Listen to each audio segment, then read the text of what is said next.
ایک دفعہ ایک ندی کے کنارے ایک مضبوط درخت تھا۔ وہ ہر وقت سوچتا تھا کہ میں کتنا بڑا ہوں اور مضبوط درخت ہوں۔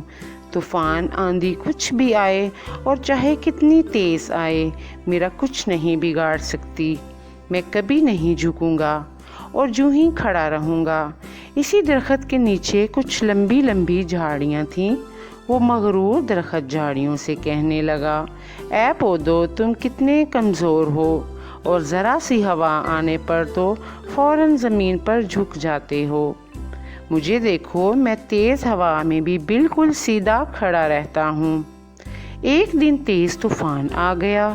مغرور درخت جوں کا توں کھڑا رہا اور جھاڑیوں کو دیکھ کر ان کا مذاق اڑانے لگا اور کہنے لگا، دیکھو تو کیسے تم ہوا کی وجہ سے جھکے جا رہے ہو۔ مجھے دیکھو، یہ ہوا میرا کچھ نہیں بگاڑ سکتی۔ آندھی یہ سب کچھ سن رہی تھی۔ وہ غصے میں آ گئی اور زیادہ تیز چلنے لگی۔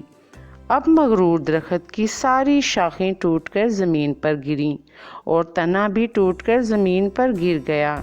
لیکن جھاڑیاں جو بار بار زمین پر جھک رہی تھیں، موسم کے ٹھیک ہوتے ہی وہ اپنی حالت میں لہلہانے لگیں اور پھر درخت سے مخاطب ہوئیں اور کہنے لگیں، جو اکڑتے ہیں وہ ٹوٹ کر گرتے ہیں اور جو جھکنا جانتے ہیں وہی کامیاب رہتے ہیں۔ پیارے بچوں، اس کہانی سے ہمیں یہ سبق ملتا ہے کہ ہمیں کبھی بھی خود پر غرور نہیں کرنا چاہیے۔